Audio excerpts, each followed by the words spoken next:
नमस्कार मित्रांनो, मराठी अभिनेत्री प्रिया मराठेच्या अकाली निधनाने संपूर्ण मनोरंजन विश्वाला मोठा धक्का बसला होता. कर्करोगाशी धैर्याने झुंज देत असताना तिने अखेरचा श्वास घेतला. मात्र तिच्या आठवणीही आजही चाहत्यांच्या मनात कायम आहेत. प्रियाच्या आजारपणाच्या काळात तिला पती शांतनु मोघेने खंबीरपणे साथ दिली होती. आता अभिनेता शांतनु मोघे यांनी पुन्हा एकदा प्रियाच्या आठवणींना उजाळा दिला आहे. तसेच पहिल्यांदाच प्रियाच्या एक अपूर्ण राहिलेली स्वप्नाचा उल्लेखही त्यांनी केला आहे.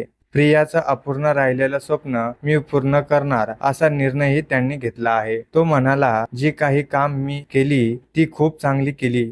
जेव्हा नव्हतं तेव्हा मी घरी बसलो होतो. खूप काळ असा होता जेव्हा काहीच काम हातामध्ये नव्हतं, पण माझ्यात आणि प्रियामध्ये यावरून कधीच वाद झालेला नाही. या सगळ्यामध्ये प्रियाचा खूप मोठेपणा आहे. ती खूप सुंदर आणि समजूतदार व्यक्ती होती. तिने सांभाळून घेतलं नाही तर हे सध्या माणसाचं काम नाहीये. ती माझी बायको होती म्हणून नाही तर तिने खूपच साथ दिली. पुढे शांतनु प्रियाची अपूर्ण राहिलेली इच्छा ही बोलून दाखवली. तो म्हणाला, प्रियाचं एक स्वप्न अपूर्ण राहिलं आहे आणि ते म्हणजे प्रोड्युसर होण्याचं. आम्हाला निर्मिती क्षेत्रातही काम करायचं आहे आणि प्रियाचं हे खूप मोठं स्वप्न होतं. मी नक्की पूर्ण करेन असे म्हणत अभिनेता शांतनु मोघे निर्मिती क्षेत्रामध्ये उतरण्याची इच्छा व्यक्त केली आहे. तसेच ही प्रियाची इच्छा होते असंही तो म्हणाला आहे.